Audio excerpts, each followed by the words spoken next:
Hello, and welcome to a special edition of the Storied Arcs podcast. I am your host, Mike. And I'm your host, Alex. Now, we are typically a book club style read-along podcast. However, the thing we just finished reading along with was Paper Girls, and it had a successful release on Amazon TV. So we're taking a special episode to talk about that in light of having just read the book. Now, obviously, if you're only a fan of the show and you haven't read the books, we have spoiled the books in full in our review. I don't think we're going to have a warning. Like, if we speculate on the future of the show, we could be ruining it based on source material. However, the departures from the source material have been significant enough that I think you can now discuss the books completely without ruining the show. What do you think of that? I think so. I think there may be small... It all depends on what you think a spoiler is. That's true. If we say... we speculate in any potential future seasons, kind of what timelines these girls may jump into, what different past or present or something like that based on the comic, and we get that right, and maybe we get what they do there. Maybe the show changes the specifics in that timeline, but if we get accurately guess, quote unquote, that they go to a certain timeline based on the comic, and you think that's a spoiler, then yeah, you're going to want to tune this apologies out. off the bat. Just come back to this in a couple of years after the whole show is finished. But I think the ending ultimately will be the same. I hope so. And to me, the ending, you can't spoil that ending because the ending was something in the book that seemed so mundane and is only meaningful after the journey. Yeah. And the journey being significantly altered, I don't think will change the ending because while they're changing major beats, the vibe is still intact. Yeah, 100%. Okay, so let's start 1,000-foot view. On Rotten Tomatoes, at the moment, I believe it's 85%. Certified fresh, maybe 87 is what it was up to now, both with audience and critics. And that's encouraging because it started out, it's 89 with critics, 84 with audience. That's kind of an unusual bend to get fewer audience, positive ratings than critics. However, as a borderline snob, I tend to like critic ratings more than audience ratings. I want to defer to you because the next time I go to Rotten Tomatoes will be the first time. Wow. So yeah, I don't care one bit for their aggregation of reviews, their thoughts on anything, and by their thoughts I mean the general public's thoughts. I really don't care one bit. So if you had to, not that I will fill this out on your behalf, but if you had to submit, and you can use half stars, I believe, 0 to 5 stars, season 1 Paper Girls. I think 4. 4. Okay. I think 4. Yeah. I think it's a very. I enjoyed it immensely because, as you said off the top, they nailed the vibe right. The feel is right. Yeah. And whatever some of the maybe nitpicks that I might have, which I think we'll discuss in a little bit, I think they're all things I can rationalize at this point, and I can see a way for them to address them in future seasons. Now, if it came to pass in future seasons that they don't resolve those things, that would then kind of retroactively change how I feel about some of the things they've introduced and changed. But if they are addressed, and maybe they don't have to be addressed. Yeah, you can retcon your rating. Yeah. But there are kind of open questions and on decisions that they made storytelling wise that I'm unsure of now, as the point now, but I can see a way that they can resolve those things to which I would then I see why they did that. I get it because they were setting this up down the line.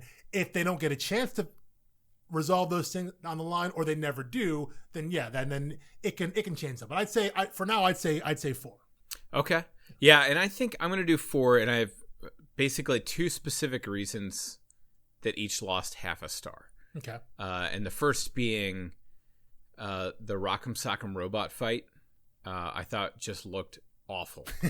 And it was so unnecessary, and it looked really bad. They had bad VFX most of the way through the show, which I understand. It's a TV show. It's low budget. This is kind of, it's an indie comic book. They're not doing like a Spider-Man for Amazon Prime. This is an indie comic book, and, they worked within the budget they have. Hopefully they get a little bit better budget. But when you compare this to, say, in the indie comic adaptation of Sweet Tooth, which I thought, was just beautifully shot, beautiful scenery and everything else, and visual effects all over the place for hybrids. I thought that looked a lot better than this looked. Well, a lot of the hybrids, specifically Sweet Tooth, I mean, that was practical.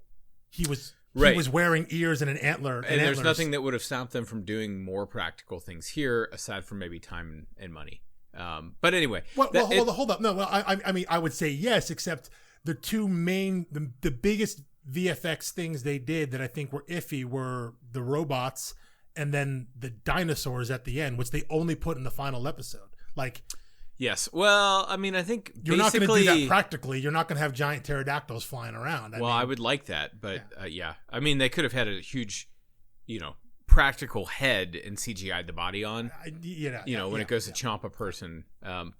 Anyway, so that was one knock. The second knock is that overall, I was completely floored and just blown away by the acting, especially of our four main characters. However, I thought it started a little rocky in the first episode. Like, it seemed like they were just finding their groove, and I kind of wonder if once they had found the groove, was it worth maybe going back and doing some reshoots for some of the earliest interactions where the girls seemed a little shaky and things like that. Again, I sound like the nitpicky production executive who's like, why don't we just go spend a bunch more money? And it's probably like, nope, we have the budget we have. Lord of the Rings got all the money this year. Yeah. If you're wondering where Amazon spent the money, it's definitely in Middle-earth. Is it true that they spent $1 billion on that show? Yes, but I think that figure includes the amount they paid to get the rights. Okay. So when it's talked about as being the most expensive show ever, they spent a lot in production, but apparently also in terms of acquiring the rights so they could do it. The life rights of everything. Yeah. Which is why it comes to buy. I remember one of my favorite podcasters, Jason Concepcion, saying that the trailer for it looked like $1 billion, and the reason is because it cost them $1 billion to make that. And I was like, wow, can that really be true? So anyway, Amazon will spend significantly more on that show than they did on the CG for Paper Girls. But and I said I think that's a fine point. Yeah, the mech fight wasn't great. The dinosaurs didn't look great. For me though, again, like I don't really care about that. Like so I don't get hung up on, like, a lot of people are nitpicking like every shot from every Marvel movie now, and I'm like, Marvel looks fine for what it is. Like, it's not trying to be this art house thing. A lot of them are popcorn flicks, and they are real enough to keep me in the moment. I mean, and some of the Paper Girls stuff looked so bad I fell out of the moment, and you remember you're watching TV, like when you see the pterodactyl. I guess for me it's a matter of like, if the visual effects are critical to what's happening and to the storytelling, like, it'll be important in Middle-earth and Lord of the Rings for this stuff there. It's not important that the dinosaurs look like dinosaurs in Paper Girls. What's important is that there are dinosaurs. And I wouldn't need to be there. Right. And I would never tank the overall score because of that. Yeah. To me, it was like, those are two things that I don't think they can, pick up or clean up later in terms of season one. I think for me, it's locked at 4 stars, and that is a great rating. Yeah. Meaning, like, I keep refreshing my phone waiting to see season 2 announced. I'm like, what are they waiting for? I don't know. Hopefully by the time this podcast comes out, they will have announced season 2. It'd be great. Yeah, no, I'm desperate for season 2. I think they've done a lot of smart things in terms of kind of the edits they made, the tweaks they made to the storytelling. Yes. I think it was very important that they kept all 4 of the girls together in the same place at the same time for the entire season, and then we split them up. Right. And strategic pairings, and presumably different times. So let's just get straight into that. Let's talk about the scrambles to the plot. Mm-hmm. Now, to me, the important thing is not that they hit every page, every panel, every beat, but that they uphold the crucial elements of storytelling. And so one that I want to get your take on is, I believe this has the same philosophy of time travel that we discussed in episode 1 of the book recast. Kind of like a determinism. What has happened has already happened. Yes. You're just playing it out. Yes. And my main proof text for that would be the fact that young Tiff can confront 00 Tiff about future Tiff, and that presumably young Tiff being there is what sets 2019 Tiff up for success. Yes. Which it's, and again, small, tiny changes. They changed the future time from 2016 to 2019. Mm-hmm. Obviously, they wanted to do pre-pandemic, so they didn't have to answer questions of like, what about COVID? Yeah. But why change it? They get rid of the Hillary Clinton line, which I loved when they saw their campaign signs in 2016. Yeah. Maybe that was just too soon for some folks. The other thing they jump in 1999. Right. So you don't have Y2K, and you can't technically call her 00 Tiff. Yeah, she's 1999 Tiff now. Yeah, 99 Tiff. It just doesn't sound quite as good. But also, I think by doing that, though, because again, what we saw in Volume 4 when they jumped to January 1st, 2000, is that like the world has ended, because that's when the old watch or the old timers in the comic, the old timers and the teens, like they're having a giant battle there. So the world did end, which is the Rock'em Sock'em robot fight on a much larger scale. Like that destroys the entire city there. Right. So it does still happen there. But again, the idea is that everything's destroyed and then it's all fixed because they go and erase everybody's memory. And that's the loophole they have in terms of the what they explain in the show. This kind of the predetermined loop. The idea of when they heard the walkie-talkie, the transmission and that back and forth. That cemented it for me. It's the idea that events in the future affect events in the past, and the reason you can do all this and not have any paradoxes is because everybody's mind gets wiped, so you don't remember any of it. Right. So that's their get out of jail free card in terms of how these time loops happen, which is very effective and shows the meticulous planning. The walkie-talkie, her hearing her own voice in the walkie-talkie, and realizing that the voice she heard at the first episode was herself, was, I thought, the best twist of the knife in terms of storytelling. Like, that really showed you, oh, this is the situation we're in now, in terms of the story. So, anyway, that's I do think it upholds that. It's like a modified determinism. It's not as callous as like a purely stoic determinism. And as we know from the ending, there does seem to be one little change that they let slide through when Wari, comes back and they all become friends. She saves their lives from a car accident. And she drives away smiling like, okay, that's the one acceptable tweak to the timeline. Yeah.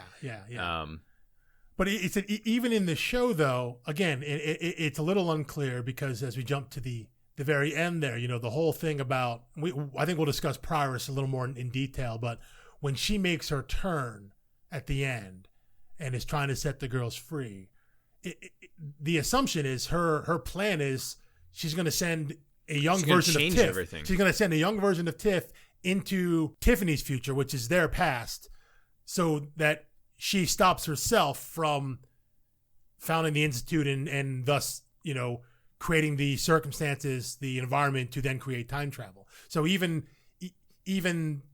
people in the watch there are or at least Prioress is under the assumption of we can stop this from ever happening by going back and stopping it from ever happening. If we change that, then none of this ever happens and then it's all good. We're good to go. Even though that is explicitly against the mission statement of the Watch and the group that she's a part of. Yeah, well, I mean, we don't have a formal structure for this, so let's go ahead and talk about Prioress. Okay. We changed her death, not killed by the teens, but killed by the Old Watch for turning on them. Yeah. Instead of it sending grandfather into a vindictive rage, he turns into a spiteful rage against her. Yeah. So pretty serious beat twists. Yeah. And she was the driving force. Well, this is, she was the T-1000 that they were all looking over their shoulder for. In terms of story tweaks, it's personified in Prioress, but I think this is the biggest change is that the show really forefronts the Time War and it makes that not only important, but it actually makes it important to the girls because throughout the comic, they're involved, in the Time War because they get pulled into it, but it's never their mission to be involved with it. They're basically bystanders caught up in it. They just want to go home. The one thing they've done now is they've specifically made Tiffany, where Tiffany is now like, hey, listen, we have to help these people. We have to do this. This is important. They died for us, blah, blah, blah. And actually making that a focal point and actually making that important it is an interesting change. Also because the Watch, or the old timers in the comic, or we'll call them the Old Watch, that's what the show calls them, like, they're pretty explicitly evil from what we've shown.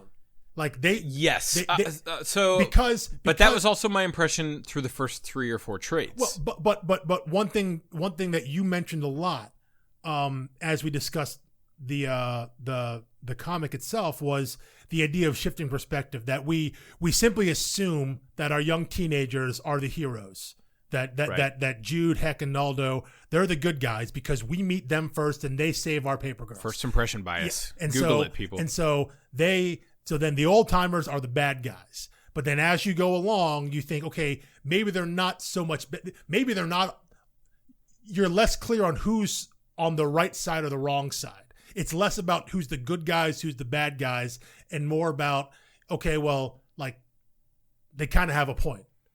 Both kind of have a point. So to me, I would summarize it this way, is that the teens, the future teens, Heck, Naldo, that group, what do they call them in the show? The STF or something? STF, Standard Time Fighters. Yeah. Yes. The Underground. We'll call them the Underground. Okay, the Underground. I think they do bad things for good reasons, and the Old Watch does good things for bad reasons. It's kind of they're kind of inverted. Yeah. One of them has the right motive, and the other one has the right action. And sure, yeah. So it's like, on one hand, you can be sympathetic with the old timers, because I do believe what Grandfather tells with the tape analogy, which I loved sticking that in early. Well, yeah, we'll touch on that. Explaining what they're doing. I do think that's true in their universe. Yeah. I do think the timeline deteriorates the more they travel. Obviously, we haven't gotten to it in the show yet, but it actually causes you diseases and will kill you if you're the one time traveling. So the old timers Old Watch, are trying to stop the teens from doing this to protect the timeline. However, they are so callous about it. They are so stoic and lifeless in their presentation of themselves. Like, they're so convinced that what they're doing is right, they do not feel the need to defend themselves or do PR work. Yeah. Well, plus you have the ability to wipe people's mind, which really doesn't really matter. It wipes out the PR department.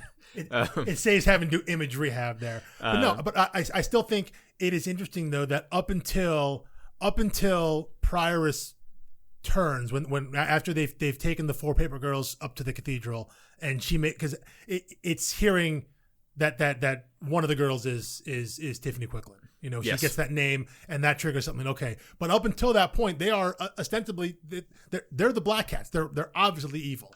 The scene when Grandfather orders his dinosaur to eat Larry, and he and at the end he turns around and is like, you saw I gave him every chance, right? Like, right. I gave him, like, and that that's totally wasn't my fault, with the callous attitude. Exactly. So, but that's contrasted, I think, with the fact that our younger teen time travelers, which in this case are just Heck and Naldo, like, they have a combined 4 minutes of screen time. Like, they're entirely breezed through. We got so much less even than I thought we were going to get. I thought maybe we would have gotten 2 episodes in the 80s with those kids. We got less than 1. And they didn't save Erin's life. Well, they did, but they didn't do it through time travel. The thing in the basement. Well, they saved her life the same way with the nanobugs. Yeah. But instead of having to go to the Way Future and their warehouse full of stuff, the Wen house, they had the stuff there to give her the nanobots and then take her back. That's just something that they have. So but by not showing any of those teens, and by taking all of their exposition, they took all of that out of their mouths and gave it to the Larry character, the Nate Corddry character, and they took all the exposition from Charlotte, the cartoonist. in the year 2000 in Volume 4. They basically took all of that exposition of what the Time War is, what they're doing, what the foldings are, all that stuff. They gave it all to one character. And so by doing that, because we now spend no time with Heck and Naldo, and all we hear are what the STF has to say about them, what Larry has to say and all that. It makes the Old Watch seem that much more black and white evil. But the thing and that's one of the things that I bumped on is like how important the show seemed to make that, because ultimately, we discuss in the final arc of the comic, like it's not about any of that stuff. Right. Like the Time War is the thing that happens, and it's only important in the idea that it could affect our 4 main characters, and that they might forget each other. They might forget this whole adventure, right, and they might forget their friendship. That's what's important about it. The war is meaningless, and so to foreground that and have it very much and to stay on theme, the bad guys. We can also say that the war is already over. Yes, as well. Yeah. And it seems like Wari knows that from the beginning. Not when you meet her in 10,000 BC. But Wari seems to know, like, I've gazed into the future and seen the end of the war. Yeah, we know how it ends, and it's these 4 girls. That's in Volume 5 when they jump to the 22nd century. And Grandfather seems to know that too, because he says in Volume 2, like the whole future rides on these 4 girls or something like that. Well, I know. It never explains what he means by that. I don't think he knows that it's over. I think he knows that they're the key to setting things right. Now, how that in terms of fixing the timeline, in terms of having it not break apart. I think that's what that line was supposed to be about. But the thing that I mentioned about potentially in future seasons, maybe rectifying this is a quick kind of throwaway line that Pryor says, as she's leading the girls out of their cell or whatnot. She says, I was about your age when I joined the Watch, and the STF she calls them terrorists. Yeah. They invaded and just massacred everybody, just assuming if you're with the Watch, you're bad, you had to die. And so I wonder if the show goes on and we get multiple seasons, that we'll get more of that backstory, and we'll see more of the STF, of those teens, and we'll see them be less white hattish. They'll be less chivalrous. We'll see maybe how dirty their hands have gotten to help change some of that perspective, because we've set it up now, because we saw so little of them. I agree. They're just the good guys. I think you have to shift the balance to show that on a case could be made that either party is worthy of the girls' support. Yeah. But the stronger case is that neither. Yes. Yeah. You have to. Like, they can't just blindly throw their allegiance toward the good guys. Yeah. I think you have to get to a point with the 4 girls, essentially, where they stop caring about the war, because that is not. It's not that it's not important to them. It's just that they don't see either side as being totally right in either way. Right. And that is something that the comic establishes fairly quickly. And I can understand from a dramatic standpoint of multiple seasons, you want to draw this out of, you can set up one thing in season 1, and then you can flip it in season 2, and all of a sudden you are now questioning the audience, and the 4 paper girls would then now question everything they knew about the STF. And wait, these guys were helping us, and they did help us, but in the end, it was someone from the Old Watch who helped us. She was risking it to try and end this thing, and now we're seeing maybe they run into younger versions of Heck and Naldo, and maybe they see that they're not so great, they're not so chivalrous, and then that then changes. Well, should we even trust these guys? Because they only met them quite literally 30 seconds. That's true. In 30 seconds, they scoop by the car. They saw them get killed by stormtroopers, and they saved Erin's life. Yeah. 2 very strong statements. Yes. It's like, some people with laser guns dressed in white don't look like good guys. Marching into the woods, shooting people, and coming after you. So you're not faulting them for siding with them. They've given them. Which again, I think is true to the books. I think the books have you believe for a very long time this is cut and dry. The teens, the rebellion, it's like Star Wars. It's like, obviously you side with the rebellion. Mm-hmm. There's no debate in Star Wars of well, let's consider the merits of the rebellion and how dirty they fight. And let's consider the strength of the Empire as a good thing for a little while. honestly, that might be a cool thing for someone to explore if they're just going to keep cranking out Star Wars properties around the exact same story arc. That might be what the Andor show is about. That's true. Yeah. But I think they set it up that way, and I think it's interesting that one thing they pull from a later arc for KJ, the idea that, you know, in arc 3, at the end of arc 3, you know, she kills one of those one of the cavemen that's coming after them, one of the kind of the leader of those guys, and the idea of taking a person's life kind of weighs on her. They pulled that up right to the beginning, and she's dealing with that. Obviously, we find out that it's Prioris's brother or whatever. That's kind of less important. But the idea of her reacting to save her friends, she killed a guy, and she kind of becomes obsessed with that overall. When like until another trauma displaces her. Yeah. But like Larry keeps during that big exposition scene where Larry is laying out who everyone is, like all this idea of like crossing through time, blah blah blah, and Tiffany's trying to suss out like, oh, here's the mechanics of all that, and Cage is just like, okay, so you're friends with the good guys, right?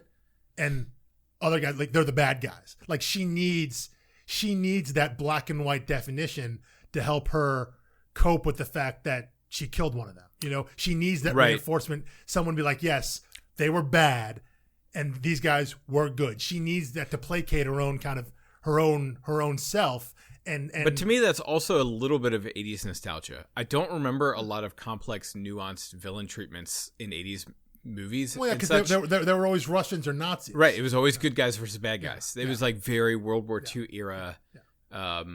Whereas it's only until like the late 90s where you started to realize like the espionage thriller type thing. Really, the 70s did it too. You think like All the President's Men, you know, type stuff. But then the 80s was like, oh, that stuff was complicated. Let's just get back to like fun, good versus bad. Yeah. And our characters both think that way. And what you're saying is that it's extremely comforting to think that way. Yes. It's easier to process the world in those terms. And when you've done something horrible, it's so much easier to sleep at night knowing that you did it to a terrible person, the enemy. If you can otherize and vilify the opposition, then you can, you know, kill them with your field hockey stick. But the alternative is, in the books, you really don't get anything for KJ until volume 3. Well, yeah. Because she's not in the 2016, 2019 time. And I think that's one of the strengths of what the show did as we go through the comic. You know, that the first arc is, again, Erin is our ostensible protagonist because she's the first one we meet. She's the new girl, so she's meeting everyone else for the first time, just as we, the reader, are reading everyone for the first time. But, you know, that's just intro stuff. The second arc, it's all about Erin. You know? Yes. Third arc, all about KJ. Fourth Tiff. Arc, all about Tiff. The fifth arc, I think, you know, Mac has been lingering in the background because Mac learns. It starts when Mac learns about her fate. She dies young. She learns that in volume 2. That's kind of floating underneath. And then volume 5, you kind of get a bit of everybody, but it really is. It's Mac's story because she learns that that's their purpose in that time. Yeah, because she learns. Yeah. It's important to learn that it's not leukemia, that the reason she's going to die is because she's been time traveling, which she's already been doing. That was due about that. She also basically catches up to KJ because KJ has had the vision of them kissing on the rooftop. And she's known that since volume 3. So it's also about Matt. So Tiffany So KJ's waiting there. Which they teased that strongly in the rooftop scene. Yeah, they do. They had the shot of the legs, which is a cover from issue 24. Yeah. So it's really about Mac understanding the rest of her life, which is the time travel disease, and then kind of catching up to KJ. So each one of the girls kind of gets a main focus story, and then 6, you know, is the wrap up. But you can't do that in a TV show. You've got to establish these characters. You've got to you know, give them a spotlight and give them something to care about. Can't do that in season 1 of a show. No. And you know, if you know Brian K. Vaughan's TV writing, which I don't think he was a consultant on this, but I don't think he was the writer. He certainly didn't do the scripts, I don't think. I don't think he may have almost an entirely female cast and crew. Yeah. It depends. I know sometimes he has worked on, you know, he has been involved in some way on pretty much all of his adaptations, and his involvement. Like, I know he ended up working with some of the writers' room on Runaways, at least the first season. I don't know if he did that with Y, but I don't think he. He just had an executive producer credit. I don't think he and he has like source writing credit. Yeah. And by the way, he's executive producer alongside Brad Pitt. That shocked me when I saw that. I was just watching I watched the last episode's credits all the way through because I wanted a little more, and was hoping like. Yeah, Brad Pitt's production company was, they're the same production company. They produced Minari, Academy Award winning film from a couple years ago. Yeah, well, and I think at this point, people like Robert Downey Jr. and Brad Pitt can invest in comic book adaptations kind of speculatively, like the way some people do Bitcoin. Yeah. They're like, I've got a diverse portfolio. It won't make or break me if this works or doesn't work, so I'll just throw a little money at it and, see what comes back. And I hope this is a good return on investment for everybody that was involved because it was just a great show. Yeah. And so based on their pacing, how many seasons would you say they are paced to go? Well, see, so that's the thing. I don't think... Because I have a theory. Because, so my thought is, as long as they get to the end of the end of issue 30, they get back to 1988. They're back there on Hell Morning, on Hell Day, and there's been an agreed ceasefire on travel. Yeah. They come to some end that the overall narrative, the war is over, and they're back. Their minds are wiped, the memories are wiped, and things are slightly different, just like they were in the comic. All the same events happen in issue 1 and issue 30, but they're all a little bit different. Like who it happens to, which characters are involved, who's where. It's a little bit different, but it ends with the 4 girls still coming together and being like, you know what, let's ride for a little longer. As long as they get to that point, I think they can do anything they want in between. I agree, and I think the fact that at the very end there, Erin and Tiff are in a timeline that was never in the comics. It appears they're like in the 1950s, something like that. That was in the comics. No. They went back to the 50s briefly in Volume 5. No, KJ went back to the 40s. Oh, yeah. For her solo arc there. Right. When they were all separate. But the period wasn't like... I think it's supposed to be the same vibe of like, we checked that in the same way they were 10 years off, in a couple other... Well, but also, it's also notable that they sent the 2 people of color back to the 50s. Oh, that stuck out to me immediately. Yeah. I was like, no one here is going to be able to get a word in with anyone. Yeah. However, and then you sent the 2 romantic interests off together. When you break it down that way, you think, okay, well, we want to send KJ and Max somewhere because they have 2 notable times. One in prehistoric times after Mac falls in the river, KJ jumps in and she kind of saves her there.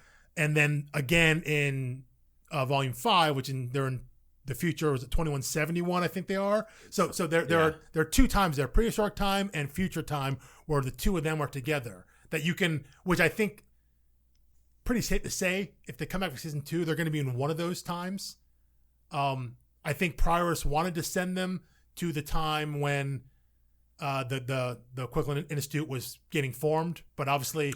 perhaps for Dr. Bronstein's first travel, which would be in the BC time, and that's when Dr. Bronstein gets convinced to if I can make it back, I'm shutting the whole thing down. But if you're trying to stop time travel from happening, you wouldn't send them to the result of time travel. You would send them to the time she left, and she left in 2055. Although I think the way I interpreted the book was, it will be much more potent to have someone done it and come back and say, we cannot do that. It's awful. Rather than say, let's stop this one person from doing it, even though her research so far is out there. Someone will inevitably pick it up and keep it going.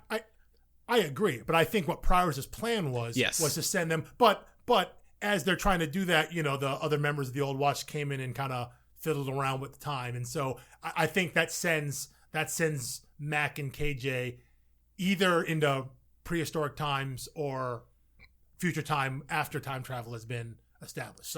Somewhere in those so my guess is that for season 2, you could wrap the whole thing at the end of season 2. You could. If you could have these 2 things go half a season and then the girls converge again at the end of episode 3 of season 2, assuming it's another 6 episodes. Was it 8? It was 8. 8. So the end episode 4, you have them reconverge. Mac and KJ have, sorted through their feelings for each other. Tiff and Erin have got a grasp on, what's going on. They each have their time machines that they could either hang out for, or they've discovered how to figure out where foldings are going to be. Something like that. And then they could do their 4-part adventure together to round out the series. Or you could keep them separated for all of season 2. Yeah. And have, KJ and Mac somehow go from prehistoric to future. Just the two of them. Erin and Tiff did not need to be there for the 2170 adventure. They were just kind of tag-alongs. Double O Tiff was there. They were there because they had to meet up with... They had to discover that Wari was still alive, and thus learn that Wari's son, Japo, is actually grandfather. By the way, we never met... there's never a robot or a clone Erin. Yes, So that's still coming, presumably. So, assuming they're going to keep that grandfather is Japo, and he is the child who was born in prehistoric times to a woman named Wari. Assuming they're still going to do that, then one would presume that at some point someone has to go back to prehistoric times, and that's why I think that's where KJ and Mac went first. Because I agree entirely. It would be more interesting if they go there, then try to leave. I mean, because they could still do the same thing. They could be in prehistoric times. They could then meet Dr. Bronstein there, who they renamed. It's not Quanta Bronstein in the show. It was like, I thought they named Bronstein. It was Bronstein, but they changed their first name. It was I didn't catch the first name. It was like Joan or Joanne or something like that. Jean or something. Yeah, but so Bronstein is still the first person to time travel, but that credit goes to the fact that came from the institute that Tiffany is going to found in the future. Right. So yeah, I could see them doing that where the two of them are in the past, way past. Dr. Bronstein shows up, and then and probably you could have the same kind of thing almost. You could leave Bronstein in the past, just like she was in Volume 3, and have our two girls, Mac and KJ, use her lifeboat escape pod or whatever, try to go back, and that propels them back into 2171 instead of going to the year 2000, which is where they went sequentially in the comic. And then you could figure out a way, to get, you could get Erin and Tiff there as well. They could keep them apart. They could bring them together. They could stretch this out almost like Quantum Leap style. Oh, I mean, yeah, I think it could go 5 or 6 seasons the way they're stretching, especially if they're delivering the type of backstory for Prioris and other people like that you've talked about. Yeah. I would love to see that. I would watch 5 seasons of this. I think it's more realistic to say, they'll probably wrap this in 16 episodes, 3, maybe 4. Maybe 3 seasons. I would say 3, maybe 4 is what I would say. That being said, once you have a moneymaker, American television is more likely to get more seasons out of it rather than fewer. Yeah. And I don't think Brian K. Vaughan is typically a fan of adaptations of his work. Or he's not a fan of the idea of it. No, I think he's more than welcome to. I think most of them just haven't been very good.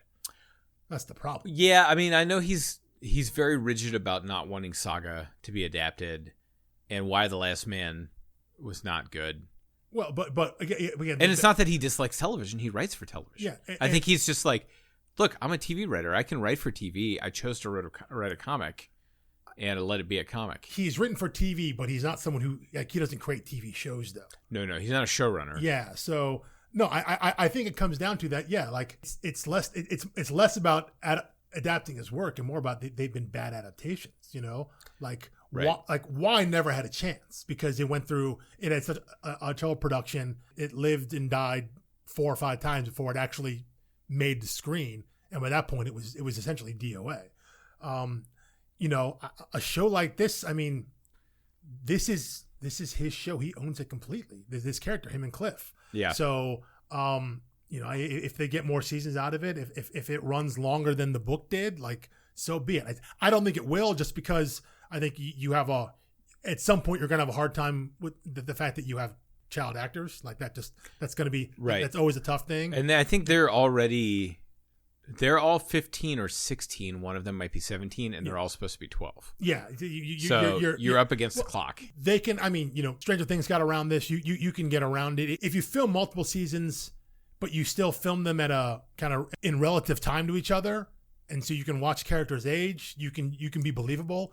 You know, if you take a gap and all of a sudden your character is supposed to be 13, 14, but you're filming it now when they're 20 because you instead of catching them when they were like 17, 18, right, after you had seen them when they were 15, 16, you can mask some of that stuff. So I can't see it going more than about 4 seasons, but I think 3 would be like perfect for it. I think they could do it. 3 would be great, which would mean you roughly did basically the deluxe edition size. Yeah. I mean, you know, because 6 seasons would be crazy. It would be really tough, you know, and because this first season, I mean, they effectively covered 3 trades with the caveat that like the first part of the first episode was the entirety of the first trade.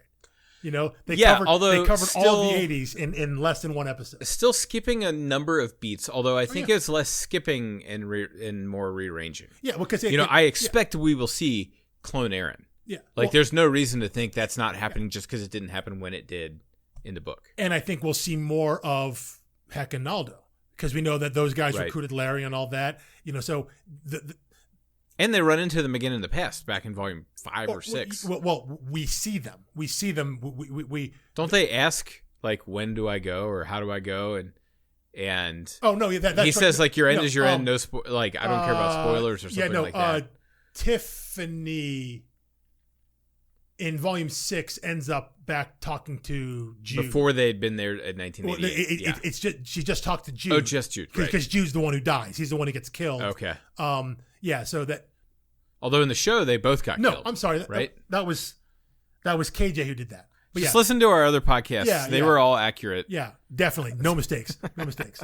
But everyone died. They all die. They all die in 2019 after they bring our 4 paper girls into the future. Yeah, they both of them die. So that's not that's less of a point now because they weren't characters, which is why I think as I would hope they would expand out more on the STF and everything like that, and we get more than just what Larry tells us because everything we know about the Time War is just what Larry told us, and then whatever the little bit that Pryor's told us. So we haven't actually seen anything. Right. It's just and Larry shows himself to not really be on their side. I wouldn't say he was a villain, even though no. The younger girls definitely treat him like that. He's on the STF side. Right, but he's not on the girls' side. Well, no, because they're not part. They're part of it by proxy. Yeah, he didn't care about them. At least the 2019 version doesn't. Which makes you question the STF in season 1. You're like, if this guy's the figurehead of these rebellion, maybe the rebellion's no much worse than the old Watch. Well, yeah, but the idea is they're trying to protect. They're fighting for their cause, and understanding is that collateral damage is going to happen. He views those 4 girls as collateral damage because what's important is what's important to him is we got to be in 99. He has to happen. I think he already knows that that's where he meets his end. Lies to our 4 girls and in order to get them where he needs to be. But I think we're going to see more of that, and that's stuff again they pulled out of volume 1. We skip over volume 3 entirely. We get some elements of that. We get crucial information from it, and that was a dry one in terms of information you're actually downloading. Absolutely, because that was all exposition. That was a lot of his backstory on the nature of time travel. But we got the character moments out of that.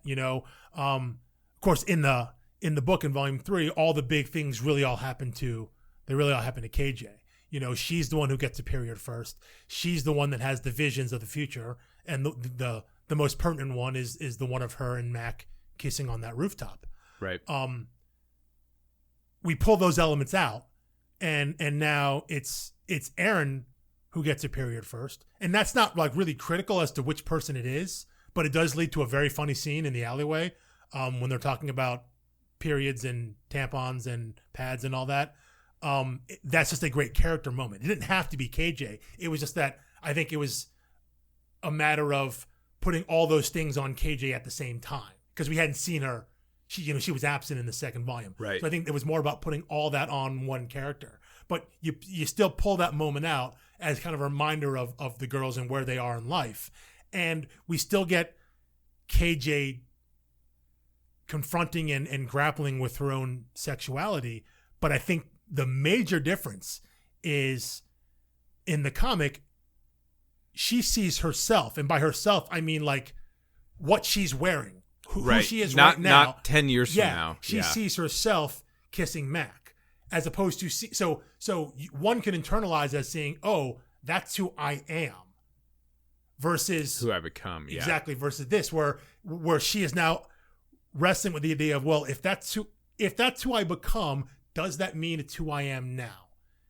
Am I that now? Which I thought they did a great job of like telegraphing it early. So my wife was complaining in episode 1 that they were like maybe a little ham-handed or forced in their effort to show how into Mac that KJ was. Yeah.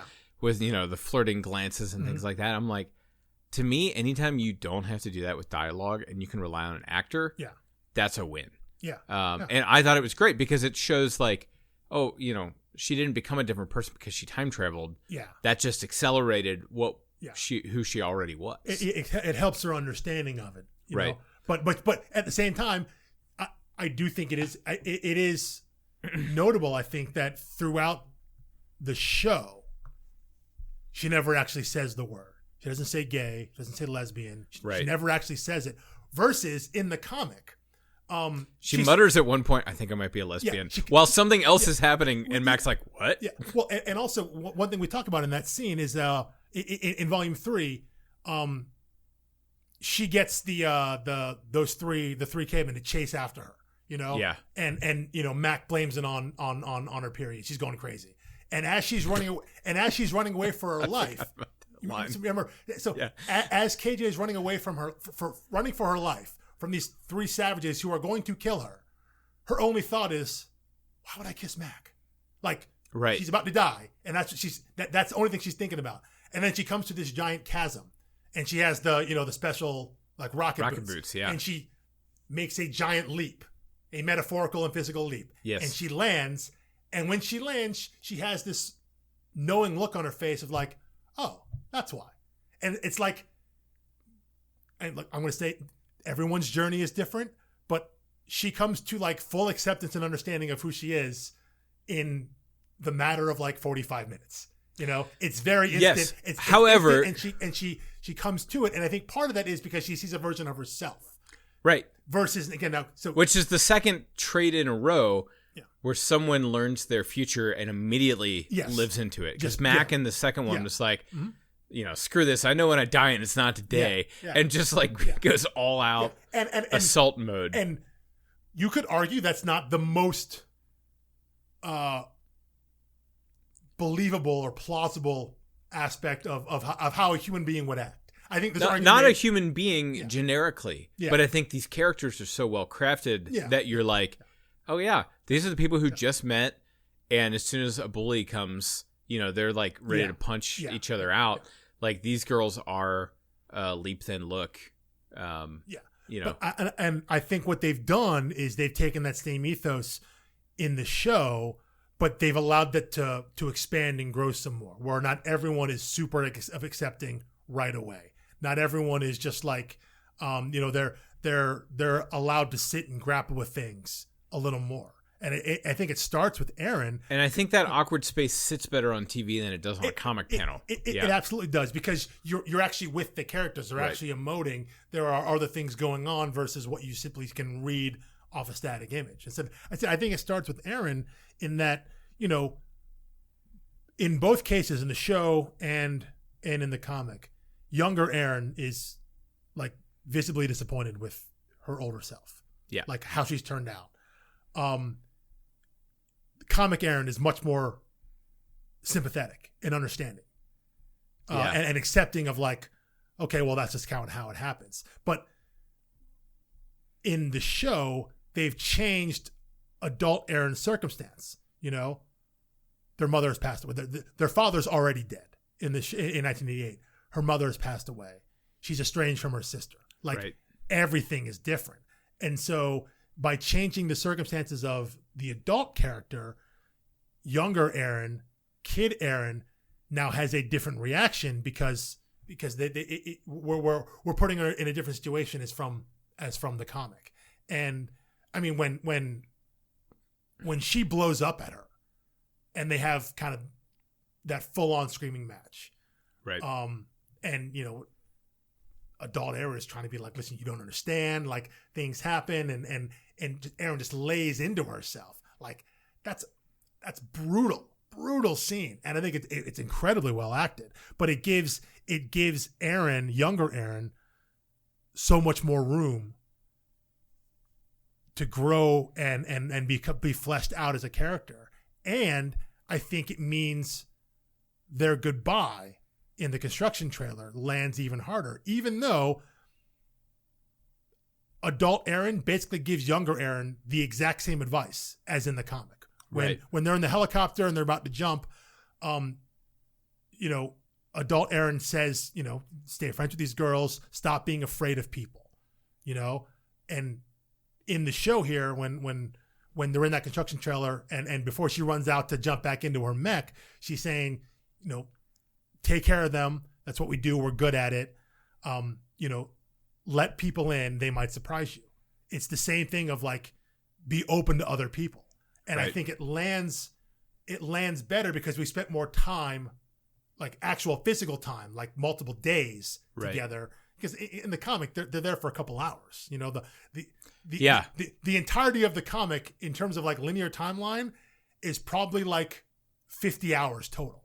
In terms of how long they're actually gone, it's multiple days that they're sitting with these characters in a different version themselves, and so you allow Erin to have so much more growth as a character to where she's initially repulsed by her adult self, and then comes to some understanding and some level of understanding of her situation and how it can end up where she is, and feel like she's not blaming her older self for it. That maybe that's just how things go. That's how life goes, and is much more sympathetic to her.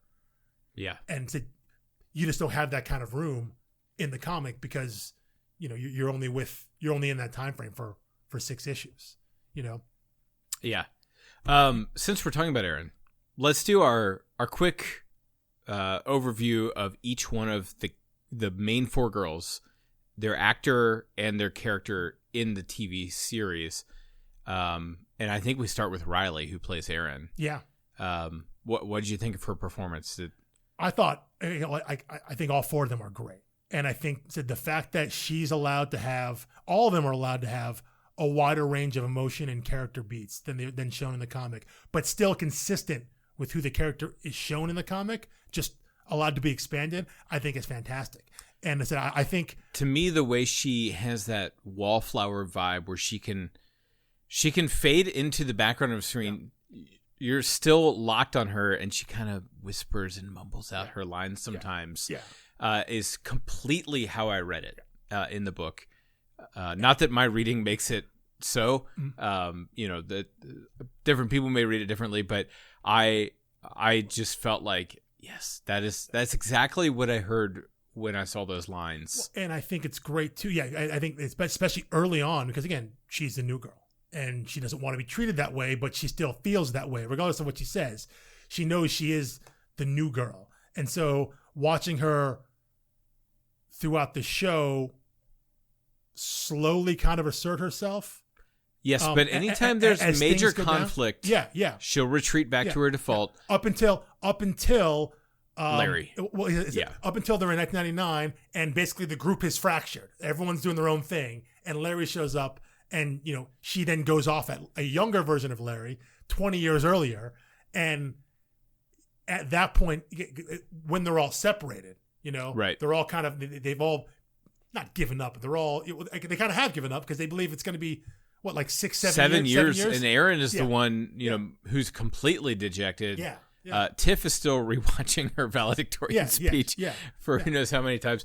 But Erin is just like moping, mumbling. Calls her mom, hangs up, just seems to have the most realistic understanding of what 7 years in their situation means. Whereas Tiff is like, oh, this is awesome. I like the future. And the other girls are like out doing, God knows what. And it's like, is Erin the only one of you paying attention to what 7 years here means? Well, but I think also because Erin has seen what her future is, and she doesn't like what she sees. Tiffany sees her future, and she thinks it's awesome, even though it's not quite awesome. But to 12-year-old Tiffany, it looks Right. like the greatest. 23-year-old self, she thinks that's awesome. 23-year-old KJ, even though she doesn't actually interact with her older self, she interacts with her future girlfriend. And I think for KJ, the future is, well, there's possibility there. I'm interested to see where that goes because these are things I'm dealing with now. Well, And I of thought course- it was and of course- interesting that and of course KJ... Mac knows she has no future. So she's like, whatever. Although I find it very telling that she made up a future because that Yeah, she lied. Yeah. perhaps projects what she would be I if think life so. had gone on. I think so. Yeah. Yeah. Which is funny that I don't think, KJ never would have guessed that she goes into film. No. Tiff believes that she would have done, some institute or something like that. So Well- it's like, well- yeah, that may be like what young Tiff would have guessed. But I don't think most of them had a strong sense of like what's ahead of me other than like, I'm sure it'll all be great. But Mac is the one who can look forward and be like, I think I'd like to be a vet who works with horses. And sometimes I go out to their place. It's like, this is the most concrete vision from any of them. And it's the one who has no future. Yeah. Yeah. Well, which is just kind of heartbreaking. It absolutely is heartbreaking. I mean, I think what Mac was given, the actress Sofia Rosinsky, what she was given to do, because there is so much more that's explored with her character. It is truly incredible. The scenes with her and her older brother, with older Dylan, were just phenomenal. And it was a great change to the comic. Yeah, absolutely. Yeah. It's so much better than the next occupant of the house just being like, I she have died. weird Yeah. amount of detail Yeah. about the people who lived here before me. Yeah. Yeah. Like that's super weird that you would know. You'd remember that. She died of leukemia in 1994. I bought this house in 95. Yeah. And obviously I revisit the history of all previous. That was a weird way to deliver that information. But like the kind of cold, callous way at the end of an issue really cut. In the comic. Yeah, because it's and this was the right delivery in the TV show. It's less about who knows or how. It's just about those 4 panels of Mac and Tiffany, on that last page when she learns what she's being told. Her kind of quip is like, "Oh, thank you. We'll update our subscriber information or whatever it was." And that's the end of the issue. But no, it totally works in the show to give Mac this view of not what her life would be, but what comes out of her not being around. And I think that it's heartbreaking on so many levels there, because she talks about a couple times that she always figured that at 18 she'd get out, which means that all the crap she puts up with, as terrible as it gets now, everything she has to deal with now being for her in 1988, everything she has to go with, like, it's worth it because I'm going to get out of here. I take it now. I deal with it now because I'm going to get out and I'm never coming back. And now she realizes that she's never getting out. She doesn't have that chance. And not only that, upon her death, like, someone she thought didn't care about her at all, her stepmother, Alice, apparently was there every day. Is the only one that's there, it was by her bedside, is the one that remembers her birthday in 1999. Well, and Mac realizes that her death does a lot of good. Alice turns her life around. Dylan turns his life around. Effectively, everyone around her is better because she dies. Right. So she grapples with the fact of, okay, well, I don't want to die, but if I don't die, does that mean all these futures are gone? Right. And to have that put upon her and have her deal with that, as fun as it is in the comic to watch Mac just jump into things because she feels she's invincible, because that's her character arc going forward. Right. After I die in 92, I died at 16, great. I'm 12 now, I'm not going to die. As fun as that is to see, that I don't think that translates very well, because you can only do that so many times on a TV show. Yes, and I agree. So to give her space to really deal with that, and at first have this kind of this joy of like, yeah, well, I'm dead, whatever. My brother's here. He's great. Look at this. He's rich. He's got a great family. He's a doctor. He's going to cure me. No big deal. And then to really sit with kind of the full ramification of, like, he said, all these people apparently wanted me to live. I had no idea. She didn't know that at the time because she felt neglected. Her brother, I guess their father is still out of the picture. But, yes. But said her stepmother, Alice, her brother, everyone's life got better because she died. And I think to just give one final thought on Sofia's work here, I think she does the most when she doesn't have dialogue. Yeah. When anyone is talking about their future or they're basking in their future glory, you just look like, I don't know if everyone does this or if, I just kept looking over at her Mac. Reaction. Yeah. And you can just see the heaviness on her shoulders and the sadness in her eyes, even as she lies. Yeah. And the other girls believe her. Well, and she had so many great scenes with her and Erin, which they must have done because they saw something in just how they work together, because they had so many scenes where just the two of them are talking, which really doesn't happen in the comic. But the two of them are talking outside of the electronics store. But I also think Erin's the best listener, so it kind of makes sense. Probably so, but it wasn't right. These are conversations that never happened in the book, but they pair them together outside the electronics store. They're at the party together in the coat room. They're walking around town when Mac tells the lie about veterinary school, and that's really painful to watch Mac as she's like trying to brave her ways through this thing, knowing that it's all a lie. They go and visit Erin's house in 99. There's so many great moments there. But yeah, when you watch her reaction to everyone else's future, it is really, really heartbreaking. But maybe the best moment of the entire season is the end of episode 4. After KJ comes to the Chili's because she knows Prowers is after their family. And she's like, you have to leave because they're in danger. And Mac, of course, is under pressure. And Mac knows she's leaving her cure. Yeah. Or she thinks she does. Yeah. And leave. And as they're speeding back to Larry's farm and like KJ's just kind of like steely eyed straight ahead. Got to get back.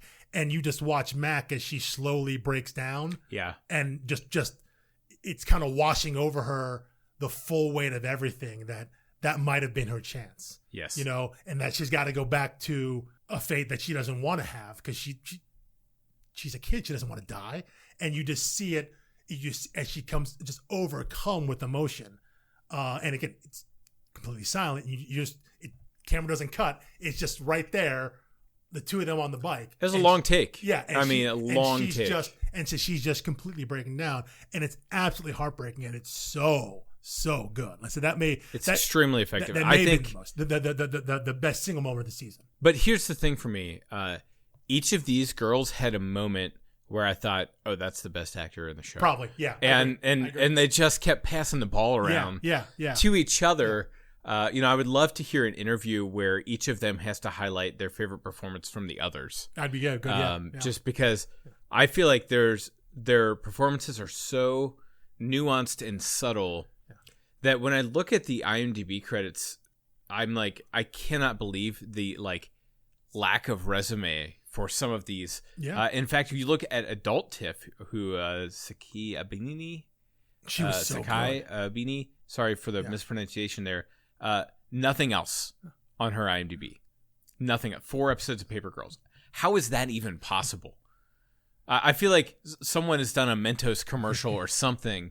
To have a credit before they get a prominent role in a popular show.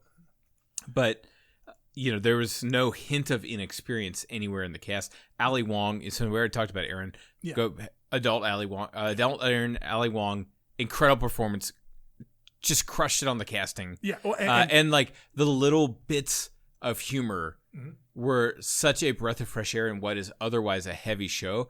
And the comic had mirth to it. There was humor. Yeah, not definitely. Laugh out loud funny. No. Mostly. No. Although they're not a whole lot of gags in the comic. No. Yeah. Although I will say it was laugh out loud funny. Both the stealing of the tampons, and reading the instructions, trying to figure them out. I laughed repeatedly. That scene's great, and there are little things too. I mean, when it's something that actually, when we were as I'm watching, when the show premiered, I was watching a little bit ahead of my brother, and in the first episode in 1988, when the girls get to Mac's house after the sky first turns purple, they go inside and Erin starts taking her shoes off. Yes. And everyone looks at her and Mac's like, what are you doing? And she's like, oh, never mind, nothing, Yes. Like, very small little moment there, but like anybody who's Asian like me knows exactly what was going on there. And my brother texted me as he watched that, and it was like, oh my God, Erin took her shoes off. And it was like that, little things like that, very, very funny. But yeah, then there's some much larger moments. Again, I think Ali Wong is so great because she was asked to do a lot more than comic adult Erin was. Yes. You know, this version of Erin was like way more troubled, had, I said, way more problems to deal with. The fact that had to take care of their mother at the end of their life, this separation from her sister, like all this other stuff that's going on. But at the same time, you still have Ali Wong. So some of them is pretty funny. So you got to find ways to put that in there. And I think they did that well. And I think it balanced really well. Like the idea of like when she shows them the internet and all that stuff, you know? Yeah, you know, little things here and there that are just really, really funny. And next on our list, I'm going to say Camryn Jones, who plays Tiff. Yeah. And as we know from the book podcast, Tiff is my favorite character. And even though all of these performances made me question that, at the end of the day in this story arc, I just thought Tiff absolutely got her moment. That scene in the coffee shop between young Tiff and older Tiff. When the veil kind of drops for older Tiff. Yeah. And young Tiff is both rocked by the news, but unfazed in her conviction of this is who we are. This is what we're about. We didn't do that for other people, so we shouldn't stop doing it because of other people. I was like, oh man. The show very much has the reputation of, you know, if your younger self could confront your modern self. Mm-hmm. They really leaned into that and just did the heck out of it. In fact, that may have been my favorite moment in the show because I think the 00 Tiff didn't have any particular reason for burning out. It was just kind of Gen X burnout.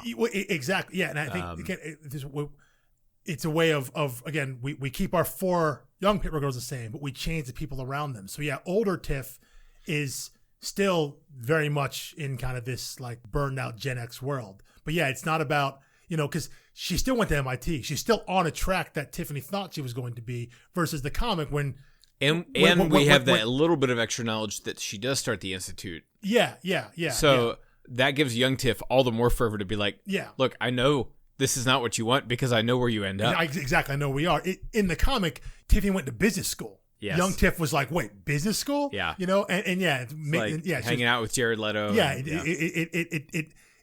That's just more about dropping out of society and not having any part of what's going on versus what we see. We see Tiff here. Tiff is brilliant, but she has decided for whatever reason to like not be fully engaged. Because we see that veil drop right at the very end when the ablution is starting to happen.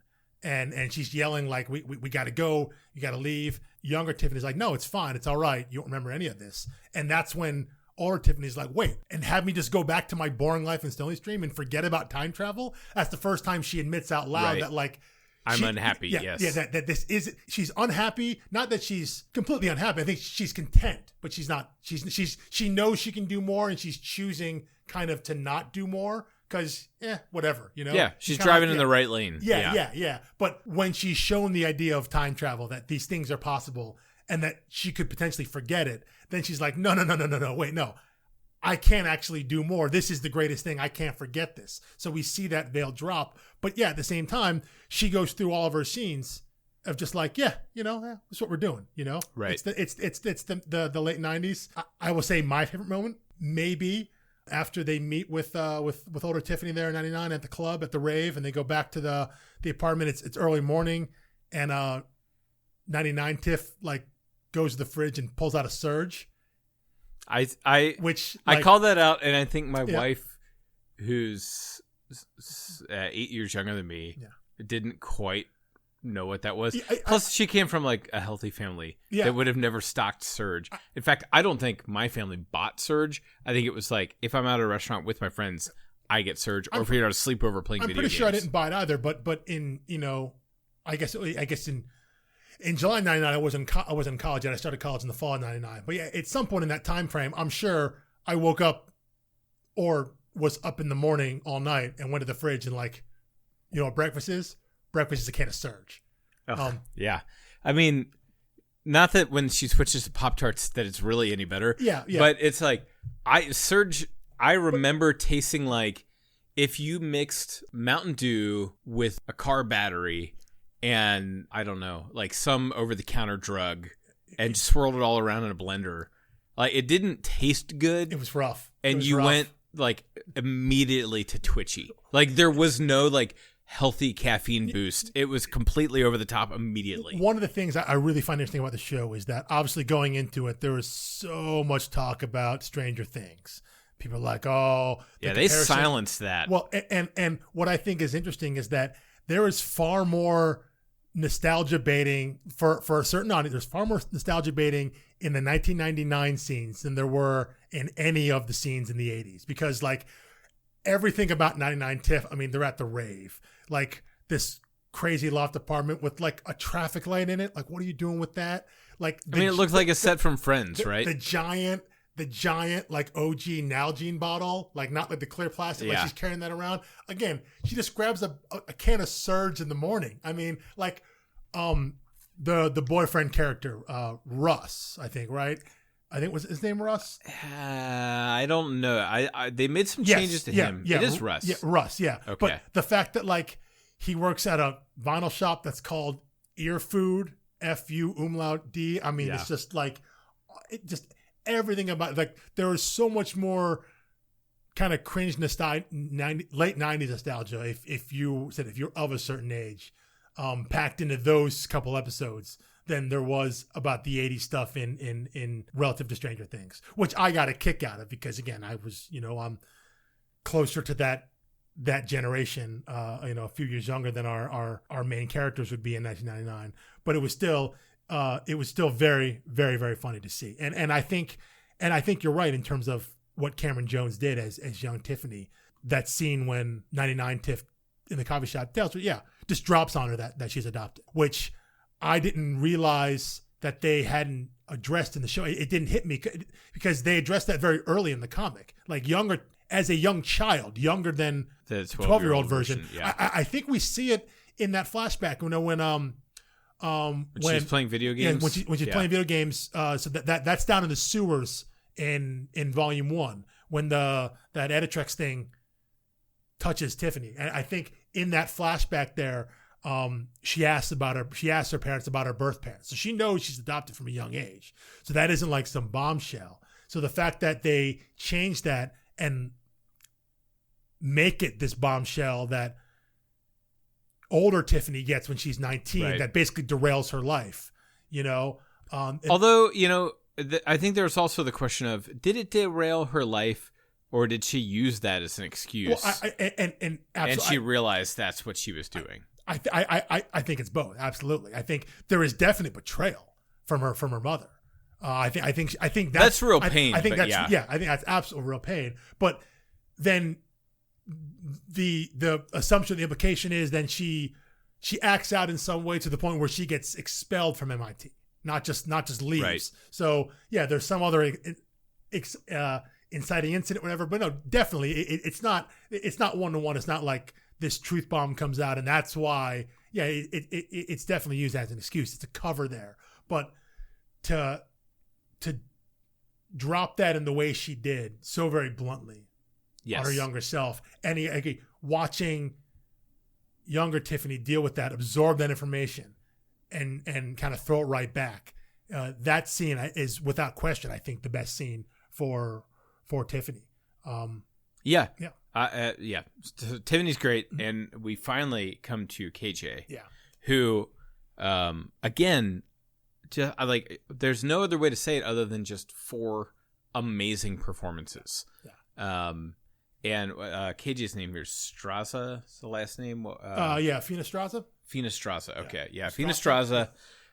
It's unbelievable. I think hers. The thing that stands out to me, first of all, best scene was when she's talking to her future partner at the movie theater. Yes, and they talk about working up the movies. courage. Yes. Yeah. Well, yeah. Yes. Yeah. And their bedroom talk was great. Yeah. But that theater talk, since it already laid a little groundwork. Mm-hmm.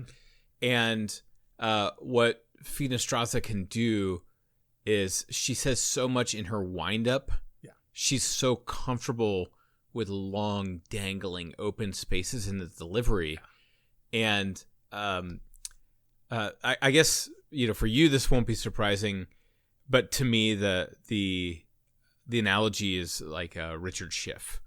Toby in the West Wing, who everybody's talking a mile a minute, and he can take his words and chew on them and add pauses just full of emotion and meaning. And there's more meaning in what he's not saying than what he is saying. And that's what KJ has to do for a lot of this, because KJ has this self-discovery earlier than I thought she would have it, and sits on it longer than I expected her to. Yeah.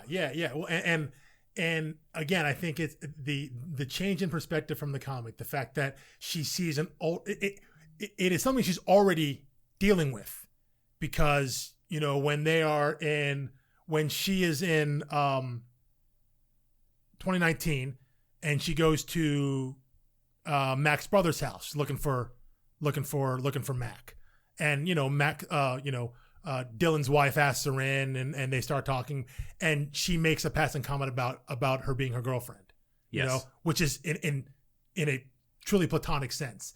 And KJ kind of freaks out about that because it's something that's already in her mind.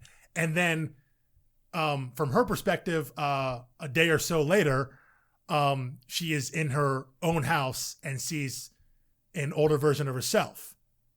Right. You know, and that hits her. And so she's already kind of dealing with that. And then she sees she's not there yet, but then she sees the end zone already, you know, but she's on steps like 1 and 2. And then there's the end at step 20. She's already there. And she has now skipped over all those things and doesn't know how to deal with that. And watching her process that is a real joy, I think, again, because I agree with Fina Strazza's delivery. It's so deliberate. Yes. More so than anyone else in the show. I think that's just something they gave to her. Whether it's this issue specifically with her, or like when, you know, she has some great scenes with Mac, because after Mac tells her what Mac's fate is. Right. The scene on the rooftop, and then the next morning when they're sitting on the stoop after they've gotten some, you know, before the Tiffs come down and take him to Larry's farm. Those scenes right there, that interaction is so good. And I think it is because she's so restrained in her delivery. And the scene in the movie theater is so good about that, because you see her trying to say the words, but she doesn't say the words. And then her future partner, as she's answering, like, you see it on her face, it clicks with her that we're not talking about movies. Yes. But we're going to talk about movies. Right. And so, to me, I think what I was thinking through that whole scene and the whole exchange was like, oh my God, I'm so glad the rights to the show were not purchased by the CW. Because but this is the type of thing that makes or breaks. Like, if that is cheesy, if it's telegraphed, if it's rushed, there's just a billion ways to get it wrong, and like very few ways to do this right. And they absolutely crushed it. And I've seen, on Twitter, we've interacted with a lot of folks who have just found this depiction so meaningful, so relatable to that step in their life. And, you know, one of the things that I was worried about in 2022, covering a book about 4 girls from 2 guys in a podcast written by 2 guys, or created by 2 guys, that like, well, you know, maybe this is not going to hit quite right. And I think everyone being able to rally around it has been very powerful. And Stephanie Folsom, who was the creator, showrunner of this show, incredible talent, working on Rings of Power as well. And I think cut her teeth on Toy Story 4, which is a massive property. Yeah. And honestly, like, both the sentimentality and the pain fused together into a beautiful picture is really what the Toy Story movies did so well. Yeah. And it's kind of what Paper Girls is doing. It's there's sentimentalism, there's nostalgia, but just like twist the knife pain. Because it's all about character. And again, I know they foregrounded the Time War, but in the end, it's not really about that. It's the focus on the characters, whether they interact with older versions of themselves, as they do in the comic. And again, I think they got around that great with KJ, because KJ never meets. We never meet an older version of KJ. Right. We meet an older clone version of KJ, but not older version of KJ Prime. And so the fact that she never interacts with herself directly in 1999, it's two interactions with her future partner, which is great. At first I was like, oh man, it'd been good if there had been one scene, just even if it's the scene I kind of wanted actually would have been like at the movie theater when the two of them could acknowledge each other, and like the older version could acknowledge the younger one with the sense of like, oh, you've seen me now. Yeah. You've seen us. And it's okay. Yeah. I thought that'd be kind of a cool moment. But then I realized, well, if they do that, you've now actively added a different element that you'd then potentially have to explain away. You know, the fact that Tiffany never, you have to get around it there. I mean, that's like any time travel thing creates. Yeah. I'm saying from the comic though. The fact that she never met that, you now have introduced the fact that she has, that could potentially change things. I thought it would have been a neat moment. In the end, it works out, I think, really great. The fact that she only interacts with the person in the future that I guess presumably she's going to be with, at least at the time, for the time being. But the fact that every time her own self is just coming into the scene or just about leave the scene, it's kind of a near miss thing. And I think it works out. I think it works out overly well. In the end, it works out for the story. But I think that could have been, just in my mind, I thought I would have liked one moment there just so all three of them could have had some sort of recognition of their older selves, the three that have, older versions of themselves. Yeah. And other actor shout outs, the grandfather, Jason Mantzoukas. Oh. I mean, there's we saw it coming. It was hidden for no good reason. It wasn't announced. It wasn't officially announced. But it was in the trailer. His voice was in the trailer. His voice in the trailer. But it wasn't on IMDb until after it came out. And it was like, why are you hiding this? Yeah. Like, are there like a huge number of Jason Mantzoukas fans who are like gonna freak out? I'll say though, I saw a lot of like people. He's a B-list celebrity, right? I mean, I love him. Yes, yeah. But I will say, I saw a number of reactions online as people were making their way through Paper Girls. You could tell where they were because you just see Mantzoukas. Yes. Like, oh, okay, you've gotten to, yes, that's grandfather. And the three. Yeah. So, and I think the way he spun grandfather, grandfather is high position, low formality. You know, he's always wearing flip flops and 80s, 90s music shirts. Well, even the Apple Records, the Beatles reference. I gotta say too, he's in the graphic tee, the cargo shorts, like thick socks and Birkenstocks. Yeah. And like, I lost all my pictures. Actually, I still have pictures from that time frame. Like, I probably wore that at some point in 1999. Like, I'll admit that I'm an adult enough to admit that. But that was basically my wardrobe through college. I was waiting for Andrew Garfield to come in and say, "Are you going to go into battle dressed like a cool youth pastor?" So I think that was I do also think, the vibe I got. I mean, when I didn't realize he was in the show until that first teaser, and you heard his voice, and you have to know his voice. If you know his voice, you could hear it. And there's the one shot of him. It's from the final episode where it's from behind, and so he's walking away from the camera. So you only see someone with like a big bush of hair. Yeah. And again, if you don't know who he is, or you're not looking for it, or if you haven't just heard the voice, you're not going to know it's Mantzoukas. So I didn't know that until I saw that. That being said, when I heard a rumor that Mantzoukas was going to be in Paper Girls, I was like, grandfather. Once you hear it, you're like, oh, well, you can't unhear it, you can't unsee it. He's obviously grandfather. There's no question about that. That being said, there are also not that many male characters in the series. Yeah. So it was like, well, if Mantzoukas is going to be in it, he's either like, a new character, lab like assistant number 3. Well, and that's where I was going to go next. Or a new character when they two shout outs to our mighty Sorkin players, Adina Porter, who crushed it as Prioris.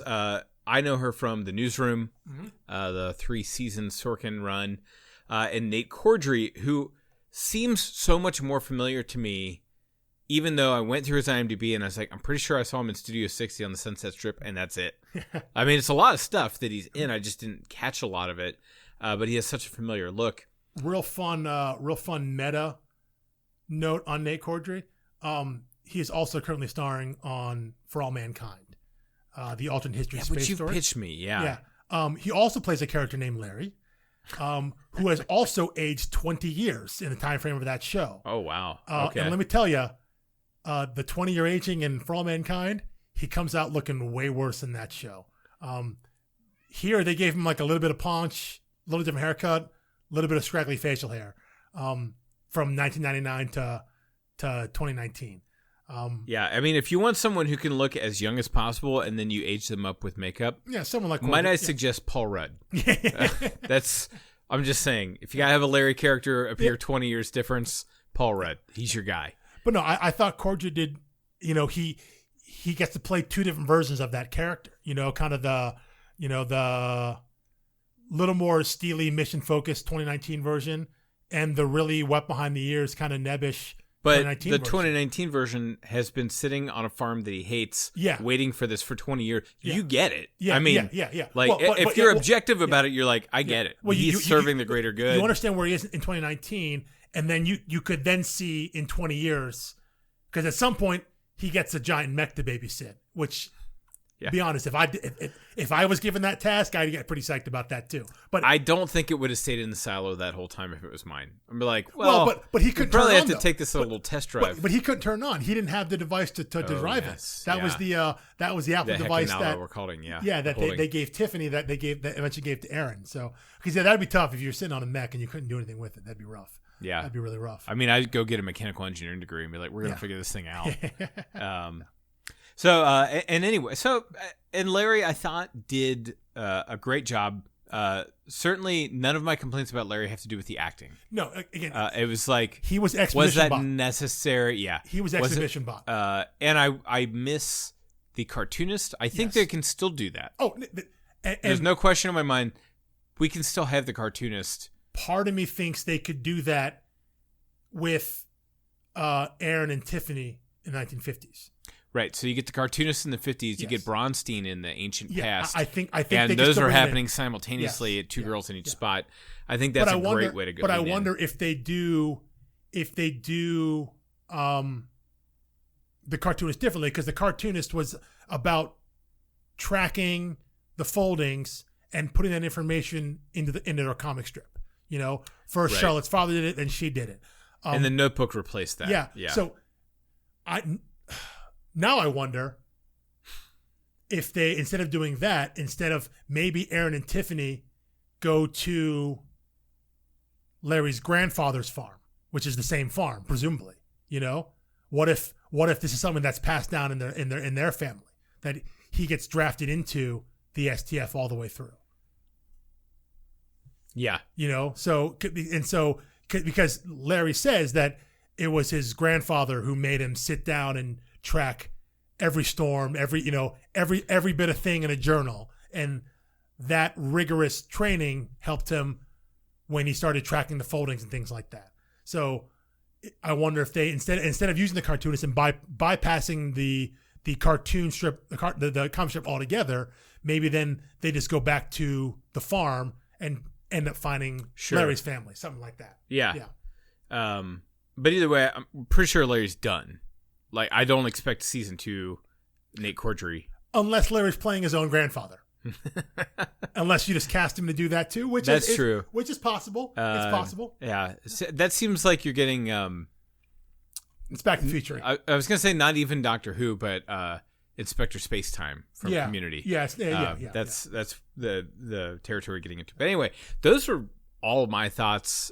Just all around, just blew me away. I had very high hopes, which is dangerous, and a healthy level of skepticism entering this show. And no disappointment. Yeah, no. One last thing before we go.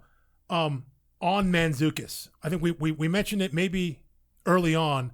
The fact that he is the one that delivers the cassette tape metaphor, which they pull from, that's Dr. Bronstein talking only to Mac at the end of the world. Right? At the end of the world, that's in volume 6 when all the 4 girls are jettisoned to their own time, and Mac ends up where Bronstein is at 30 minutes for the world ends, and she gives the explanation of the cassette tape. And I loved how they took that, they gave it to grandfather, and the way that Mantzoukas gives that, where it's playful, it's fun, right? But it's also really sinister. Like it's really dark. And when he starts pulling the tape out, and then when he breaks it, and then we cut back to Mac's face because like that's her brother's tape. Like how dare you? Right. But the fact that it's giving the exact same information. He's giving the exact same info to the audience that Bronstein gave, but the delivery is so menacing and it's so foreboding. Well, and if you have to choose someone that does lighthearted, fun, funny, and menacing at the same time, it has to be Mantzoukas. Which I think why it's so great that he is grandfather, because so much of what he does across the board is that. Where he's coming off as like he's trying to be the cool dude. Right. He's still the youngster, but he's grandfather. Obviously, he's a lot older. You know, he's much, much older when we see him. He's all kind of all white and gray hair. But yeah, he's always trying to be the young cool kid. He's always the one that's like he's trying to play that off. But at the same time, he's feeding people to dinosaurs like it's nothing. You know? Right. And although again, he plays that super easily. He straddles that line. They have the 10,000-foot view. They're like, if this dude getting eaten by a dinosaur keeps the entire universe afloat, then yeah, I have no problem feeding him to a dinosaur. Yeah. So at the same time, I think the STF is like, well, if we go back in time and we stop this one thing, and that can help prevent anything from ever happening, and that can prevent climate change from happening, or you know, wealth inequality, whatever it is, then that's worth it too. That radical change, because that's something that Larry says. Like when Tiffany's like, well, doesn't go back and changing things, like isn't that going to break time and make things, you know, totally different? And Larry's like, yeah, that's the point, you know? Yeah, no, that was a great line. Yeah, but it is almost like though the STF doesn't actually know what the end result's going to be. It's like they're simply trying to get a different result. That to me is the irresponsible part. Yeah, exactly. It's like, let's just go push buttons and hope we get a better outcome. They're not guaranteeing that anything is going to be better for them.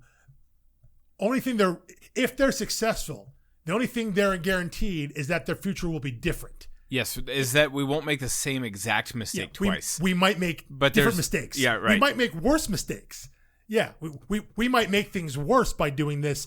All we know is it's going to be different than what it is now. But they believe, they've convinced themselves that it's going to be better.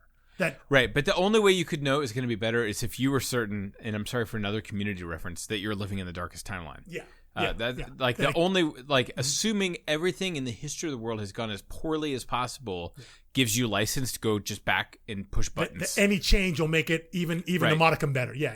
But they don't actually know that. No, they don't know that. They don't have a formula for it. It's not like, oh, we've got this doctor from the future who calculated the impact of, And I think that's what comes across in the way Mantzoukas is delivering his lines as grandfather. That tape metaphor about, you go back and you re-record over and over and over. It weakens the tape and all this stuff, which is we have no other source of information, so we have to assume that's true. But the fact that it's saying that, it's indiscriminate for them. They're just going back and recording over, and they're throwing stuff at the wall and seeing what sticks, and hopefully they believe it's going to be better, because I think their conviction is we're changing things for the better, but they have no proof of that. They have no guarantees of that. It's just going to be different. But they've convinced them and the underground, everyone who's following them, that we're changing things for the better by being disruptive in the past. And I think that's where, as the audience, I think you start seeing some of the cracks of maybe they're not the greatest there, And then a little bit later, when Prowse refers to them as terrorists, and we see talks about how they just come in and just kill the Watch indiscriminately because they assume anyone with the Watch is guilty by association. Right. No matter what, we're taking you out, which effectively makes them no different than what we saw the Watch do in the first episode. Yeah. So it puts them on equal level now. Yeah. It puts them on equal level in terms of what we've been told. We haven't been shown yet as the audience. So. Right. Yeah. It establishes both parties as gray. Yeah. And as potentially gray, and I hope they show that to the audience. I hope that becomes clear to the audience to help balance those scales up. That's what I would want to see. That it's not just people saying these guys are bad and these guys are good. No. These guys are good. These are bad. If they show the audience, show the actions, and let the audience decide, and then also let our 4 paper girls decide that maybe we don't want to be associated with either side here. Let them decide that it's about being gray. Yeah, and that, my last comment on that, and really on the show for now, is that I feel like they may have pushed Grandfather to being 1 to 2 shades more villainous than he needs to be. Like the end of the season 1, he seemed like Darth Vader, where it's like, I just killed my assistant. I'm walking away, giving orders how we're going to do anything to get those girls. And it was like, I don't think you're showing him for his positive motivation, which is present in the books. And I think that's, again, that comes with the idea of that they just showed the old watches being the bad guys. Right. And that's one of those things I hope they explore, whether it's going back and seeing a younger version of him, like we see in the book. You know, we see a younger version where he still has color in his hair. It's shorter. The beard's not there. So we know it's a younger version of the grandfather we saw with the big, huge hair, and it's all gone white and gray. So if they explore that more, I think it'd be good to see him in a better light. Not a better light, not to be redeemed, but again, to show the balance that it's not just one side's good, one side's bad. Because I agree entirely. He's shown as a bad guy, even though it's Jason Mantzoukas. He's funny, he's jokey, he's personable. Right. But he just he didn't need to kill Larry. He could have disarmed him, he did it because he could, you know. Right. And as they talk about what they said, like, well, you guys going back and I think it's KJ and saying, like, you guys going back and killing people and all that stuff. Why don't you just erase their memories and move on? And he's like, because we have to. That's why, which is a total BS justification, right? Because if they can erase people's minds, then why are you killing anybody? Which is what they do in the book. When they shoot someone, it zaps them to like a Wenhouse containment center so they can have their mind reset and go back. Yes, except when they actually kill someone. They do have the ability to actually kill people, and they do. It's just it's a bit more rare than the show maybe depicts it. Yeah. So, but that's kind of that was KJ calling him out on his BS and his justification being like, well, that's the way it is. Your end is your end, but they're the one deciding it. But he thinks he's being generous and benevolent when he's really not.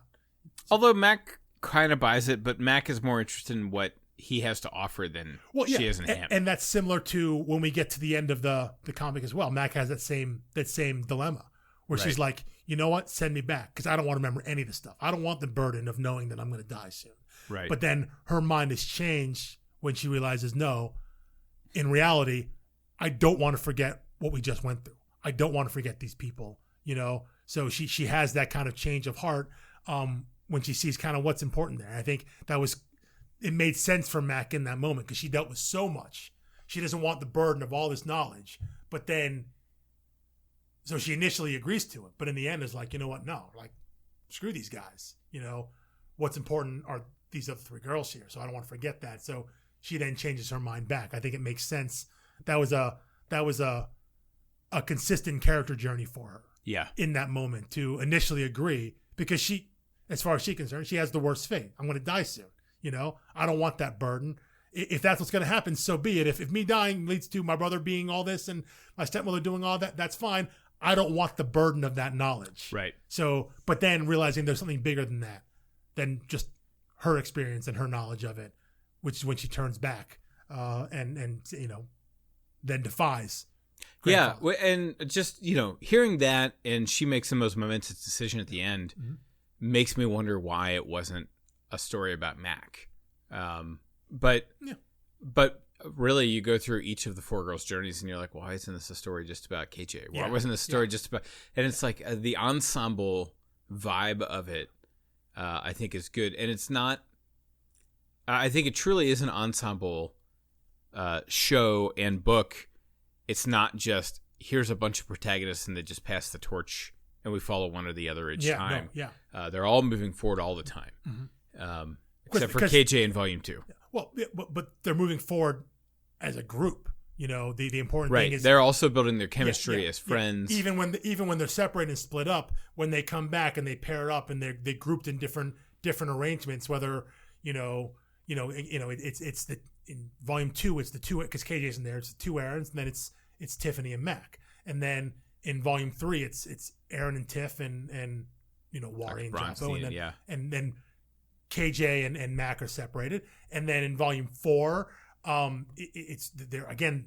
Everyone's all together, and then it's Tiffany and Erin, the Tiffany's and Erin, KJ and Mac again were split up. So these different combinations, you can put them together, and they're all growing into each other, into the person they're going to be, the people they're going to become, while doing it, simultaneously growing in their friendships with each other. And I think the show is doing that very interestingly, again, by just pairing people up differently in ways that maybe didn't exist in the comics, because maybe you like the energy those actors are kind of giving to each other, and knowing that any combination can work because it's all about advancing those characters forward. So however you group them, whatever situation you put them in, again, the scene behind the convenience store with the tampon, that doesn't exist because the period scene happens in 11,706 prehistoric times. So not much you can do about that. But that scene right there, that just that's whole cloth invented, and it's an incredible scene. It's so good, and you get an incredible amount of character in that scene too. In terms of how everyone reacts, what they're doing, what they say, everything about how they're present themselves, their body language, all about that. You get all the characters fully formed in that one little scene, and it's as long as the focus stays on them, and not that they sideline the Time War. I wouldn't mind it if there's less focus on that, but I guess they need to have some narrative thrust. It's supposed to be the backdrop, and it was a little too in the forefront. However, I think the problem in the comic book is perhaps that it's really in the backdrop until more than halfway through, and it got a little too much screen time, page time, to be in the background with no explanation for that long. So I think what you and I talked about, I think over text, maybe the only thing we said was they just ripped the Band-Aid off. Yeah. They're here's what's going on with that. That's not that's not our story. Yeah. But that is present here. So you need to understand it, because I think you need to understand it for the sake of not being distracted by it. This is a character story. This is the setting. I hope that's how it's dealt with. The fact, that we got to establish why there is time travel and why the girls are pulled into this thing. What is it? Because again, that's not the focus until volume 5, really. I mean, you get backstory in 4, but it's not until they go into the future, 2171, because that's when they meet Wari again. They learn that grandfather is Joppo. And then really then into 6, when Tiffany goes way into the future and learns about the dreams and things like that, and how to end. So it's right at the end, last 2 volumes, where you start understanding specifics about the Time War. Because up until that point, it was just something that was happening. It was the device to get things moving. By the way, that was the other thing we didn't talk about, was the dream sequences, which I thought there'd be the opening one. Mm-hmm. I thought there would be the KJ one with her grandmother. Yeah, didn't have that. Yep. And that was the other one. Mac had one as well. Didn't have one. Mac had one in the library. So, however, the ones they did, I enjoyed thoroughly. Yeah. Although that was another one where it looked like they were using a TikTok filter deep fake instead of just getting an actor to dress and look like Ronald Reagan. Well, no, I think that was intentional. We're going to get someone who is reminiscent. You look at it and you're like, that's someone trying to be Ronald Reagan. I think that was the entire point. They weren't trying to get Ronald Reagan. Well, but I thought it did look like there were some digital effects on him. There might have been. And that didn't look good. Again, I was watching in 4K, and I think a lot of things that got away on TV in 1080p doesn't quite cut it in 4K. I'm looking at you, CW, and CW to me is the extreme of overreaching. I don't think Paper Girls was overreaching in terms of visual effects. They didn't do really more than they had to. They did their homage to the Matt Wilson colors. Yeah. which were gorgeous. The skies and all that stuff look fantastic. Yeah, and I think those are the more important visual effects, even though that's not millions of dollars of CGI to change the color of the sky. Mm-hmm. That's just knowing what button to push. I'd rather have that look good than the robot fight. Then the robot fight look good, then dinosaurs look good, than them trying to be like, this is actually Ronald Reagan. Saying the Ronald Reagan dream thing, I read that as like a winking nod, like everyone knows it doesn't look like Ronald Reagan, but it looks enough like we're trying to look like Ronald Reagan. That I thought that was like a winking nod to the audience, but whatever. Yeah, I agree. And it's the Ronald Reagan of Erin's consciousness, right? It does not need to be Ronald Reagan. It is a dream sequence, right? So if they could have gotten Ronald Reagan, was an actor, by the way. If they could have gotten him, they wouldn't have, because it wasn't real Ronald Reagan. Yeah, it was her projection of him. Yeah. So anyway, just overall, love it. And I think we should probably wrap before we hit 2 hours. Yeah. We're quickly approaching on discussing one season of this as long as we did for 2 books worth of which is about right, actually, in proportion. It really is. Effectively, it's volumes 2 and 4 mashed up. That's really kind of what we get in the show, because it's the time of adult Erin and adult Tiffany in different points of their life. So that's effectively the umbrella that the show is under, even though they pull things from all over, which that's the way to go, right? The story is complete, so there's no reason to limit yourself to to just telling that story, And it's already been told in that form, the best way possible. Yeah. So there's just no reason to be a slave to absolutely the way the book wrote it. Mm-hmm. The book did what the book did. The show, I hope, does what the show's going to do, as long as they keep the essential themes the same. They're not changing their theory of time travel. They're not fundamentally changing the 4 girls and the whole vibe of the show, and they're not basking in nostalgia the way the book didn't do that. And so far, yes, they've made changes, but those core elements are still there. And that to me is like, yes, you've captured the essence and made a new thing. Yes. Yeah. And that's what I celebrate. That's the best kind of adaptation in my mind, especially for a comic. Doesn't get any better. Yeah. That's the best kind. Because it's got to feel the same, but like I already have this story, so I don't need this story again. Give me the same feeling, get to the same end, but if you come at it from different angles, like I would expect you to do that. If all you did was try to copy what was in the comic, I'd be like, well then, why make an adaptation? Like, what's the point? So they've come at it from different angles.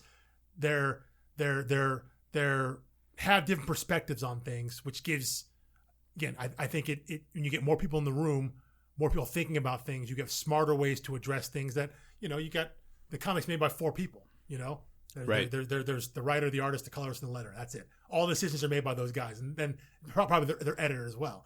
Now you got a lot of people putting all this input in, and why not change things that if someone comes up with a great idea, a new way into the same problem, a new way out of the same problem, a new viewpoint. And that's why you have a separate writer for the show, because again, you could, if they did season 1 of the show was volume 1 of the trade, this thing would absolutely not be coming back. It'd be tough for season 2. It just wouldn't. Yeah. And I love the book, but it's just not paced right for a TV show. And doesn't work that way. So anyway, I celebrate all good adaptations. I know you're also basking in the glory of Sandman at the moment. So yes, I just want and Sandman, that follows much closer to the comic, and it's great because they still make choices that streamline the story, but they are still effectively following what's laid out in the first 2 trades, and the story is basically, so there are multiple ways in. It's all about understanding the material and not just replicating it. You can replicate it in so much as if you truly understand and absorbed what the story is trying to tell. You can then, once you've done that, your adaptation can go in any direction. I think the people who have done Paper Girls have done that. They have internalized what the story is truly about, and it's about character.